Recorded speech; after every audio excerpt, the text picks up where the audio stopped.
Assalamualaikum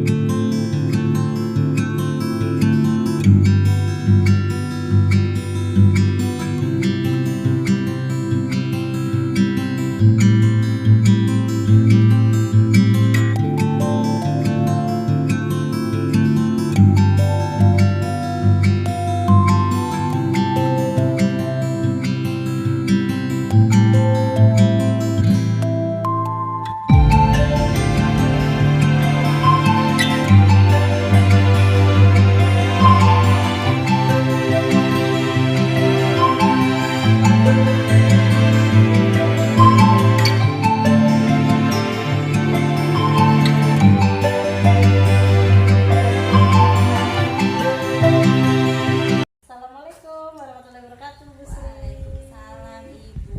Iya, bagaimana kabarnya? Alhamdulillah hari ini sehat. Semangat ya. Semangat. Ya, di sini Ibu Sri akan melakukan coaching ya, dan Ibu berperan sebagai coach. Ya. Iya. Nah, di sini sebelum melakukan proses coaching, saya selaku observer ingin menyampaikan beberapa hal dan ingin bertanya kepada Bu Sri. Yang pertama, mungkin saya akan melakukan penilaian dan mengamati apa yang dilakukan coach terhadap coaching, apakah sudah sesuai alur theta atau belum. Kemudian bagaimana coach mampu memberikan pertanyaan yang berbobot agar menggali potensi yang ada pada diri coaching. Selanjutnya jangan lupa juga disesuaikan dengan prinsip coaching, yaitu kemitraan, kedua yaitu menyimak dengan aktif ya, dan juga bertanya atau mengajukan pertanyaan yang berbobot. Nah, yang saya ingin tanyakan Ibu, kira-kira kompetensi coaching apa yang ingin dikembangkan? Kompetensi coaching yang ingin saya kembangkan yaitu mendengarkan aktif tentunya ya Bu. Iya. Kita sebagai coach itu harus benar-benar mendengarkan si coach yang berkeluh kesah. Dan juga saya akan berusaha memberikan pertanyaan yang berbobot. Mungkin kompetensi itu yang saya Iya, kembangkan. iya, bagus sekali Bu. Kemudian yang kedua, bagian kompetensi mana yang secara spesifikasi ingin diobservasi? Yang pastinya memang yang lebih sulit itu memberikan pertanyaan berbobot. Baik. Karena pertanyaan berbobot memang itu sulit. Bagaimana kita harus bisa menggiring opini si koci itu ke pertanyaan-pertanyaan yang kita sampaikan. Ya. Kemudian indikator ketercapaian atau keberhasilan ya, dan tujuan pengembangan yang diinginkan apa?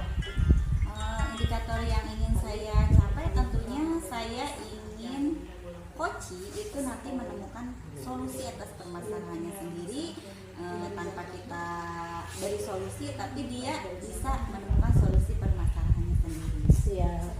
Baik Ibu, terima kasih atas jawabannya. Demikian kegiatan praobservasi. Silahkan untuk melakukan coach kepada coach. Iya. Terima kasih Ibu. Assalamualaikum Ibu. Waalaikumsalam. Gimana kabarnya hari ini? Alhamdulillah sehat. Tapi sepertinya lagi kurang baik ya. Kalau sehat mah sehat tapi pusing, beban gitu. Kenapa kira-kira? Begini Bu, sebenarnya saya tuh ditunjuk langsung sama pengawas untuk mengirimkan anak mengikuti lomba ke kabupaten, lomba festival tunas bahasa ibu. Tetapi yang jadi permasalahannya itu melihat kondisi saya sekarang ini ya, anaknya itu dalam percakapan bahasa Sundanya aja kurang gitu, jadi enggak apa ya, belum benar banget gitu, bacanya juga cara bacanya. Jadi saya bingung juga sih ya, pengawas menyuruh saya yang harus mengikuti lomba tersebut, tapi kondisi di lapangan seperti itu. Mungkin melihat dari ke belakang, dulu saya pernah menjadi pembimbing sama melatih anak untuk yang mengikuti lomba ke kabupaten di yang tahun yang lalu, dan anak tersebut bisa lolos di tingkat kabupaten dan laju ke tingkat provinsi.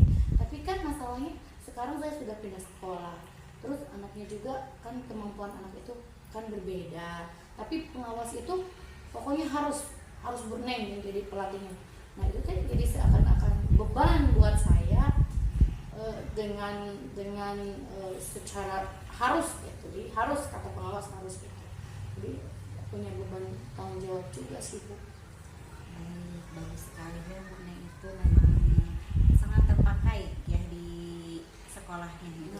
Nah jadi apa nih tujuan pembicaraan kita kali ini? Oke, saya ingin menemukan solusi. Jadi pembicaraan kita kali ini saya ingin menemukan solusi bagaimana saya menghadapi permasalahan yang saya hadapi, mengurangi rasa beban yang saya hadapi, mungkin juga untuk trik melatih anak yang dengan kondisinya yang seperti ini yang saya hadapi. Kondisi yang Ibu hadapi saat ini seperti apa? Jadi di tempat baru, tempat saya mengajar itu kebetulan di sini bahasa Sundanya bahasa Sunda kasar. Jadi cara bacanya anaknya juga kan saya sudah artinya menyeleksi dari kelas 6, kelas 5, kelas 4. Nah kebetulan yang mempunyai suara khasnya itu emang dari kelas 4. Tapi kondisinya anak tersebut bahasa Sundanya kurang lancar, bacanya juga kurang lancar. Tapi kalau dari segi vokal, terus intonasi, juga pembawaan, penghayatannya dia sudah lumayan. Gitu. Jadi untuk kondisi saat ini. Apa hambatan Ibu yang untuk hambatannya mungkin waktu yang menjadi hambatan itu karena saya agak sibuk dengan segala macam kegiatan yang dihadapi di bulan ini gitu, jadi agak sulit untuk mengatur waktunya untuk melatih anak tersebut. Jadi apa rencana Ibu nanti supaya tujuan Ibu ini yang menghadapi lomba FTW ini bisa tercapai? Begini Bu, langkah awal yang akan saya lakukan, yang pertama saya akan menghadap kepada pengawas, meminta kepada dia agar ketika proses kegiatan ini, jadi jangan ditekan anak saya harus menang, saya harus berhasil gitu ya. Intinya apapun keadaannya, apapun hasilnya harus bisa menerimanya gitu. Karena saya menghadapi situasi anak yang emang seperti ini gitu. Untuk langkah yang kedua rencananya ya saya akan melatih gitu, berusaha sebaik mungkin untuk melatih anak tersebut agar dia layak berada melaju terus ke tingkat kabupaten di kompetensi ini. Bagus, langkah-langkah yang dilakukan sudah bagus. Rencananya Ibu kapan akan melakukan hal ini? Ya, secepatnya saya akan melakukan ke anak tersebut karena waktunya juga sudah mulai mepet, hanya 10 hari di kegiatan akan dilaksanakan di kabupaten. Jadi langkah awal saya akan memanggil anak tersebut. Yang pertama sajaknya itu, teks sajaknya akan diberikan ke anak tersebut, melatih anak cara bacanya dulu mungkin, supaya vokalisasinya A, I, U, E-nya itu biar tepat gitu. Nah setelah begitu hari berikutnya saya juga akan mulai melatih intonasi dan vokalnya si anak. Bagaimana intonasinya harus seperti apa. Hari berikutnya saya akan mencoba diselaraskan dengan mimiknya gitu, perasaannya. Jadi si anak harus menghayati perannya dia dalam membawakan sajak tersebut. Nah seperti itu Bu. Sebenarnya dari yang saya sudah tangkap ini, Bu Neng ini udah mendapatkan solusi-solusinya ya.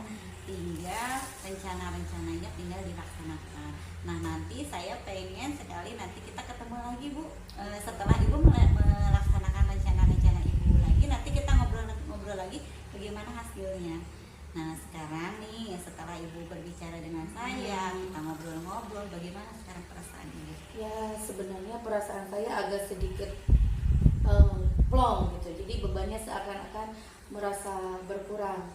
Padahal sejak tadi saya ngelamun terus gimana ini, seakan-akan tidak bisa menemukan solusinya harus bagaimana. Makanya tadi saya telepon Bu Dede untuk datang ke sini, kita ngobrol bareng gitu. Ya, sekarang Bu Neng gimana, sudah lega? Enggak Bu, siap maju terus pantang mundur. Nanti kita ketemu lagi minggu depan setelah pelaksanaan, setelah Ibu melaksanakan rencana-rencana aksi. Oke, siap. Kita ketemu minggu depan ya Bu Neng ya. Terima Iya. kasih. Ya sama-sama yuk. Halo Bu Sri, Bu Ika. gimana tadi proses coachingnya? Bagaimana yang sudah dilakukan apa saja? tadi proses coaching sudah berjalan lancar.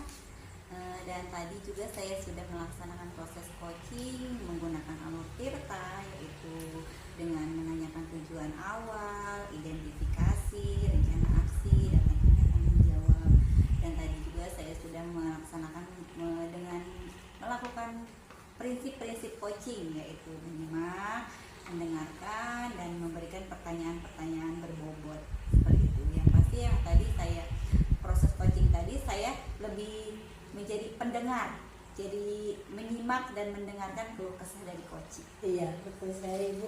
Tadi juga saya mengamati tadi Ibu Sri dan Ibu Neng coachingnya sudah berjalan dengan baik, dan juga proses atau alur tirtanya sudah berjalan dengan baik, dan Ibu Neng juga mampu sebagai coach mampu menggali potensi dan mampu menemukan solusi dari permasalahannya. Ibu sudah berhasil menjadi coach yang baik, sudah memfasilitasi Bu Neng untuk bisa menemukan jawabannya atau menemukan solusi dari permasalahannya. Kemudian yang ingin saya tanyakan, kompetensi apa lagi yang ingin dikembangkan berdasarkan coaching tadi? Fokus saya kan tadi memang ingin memberikan pertanyaan yang berbobot ya Bu ya.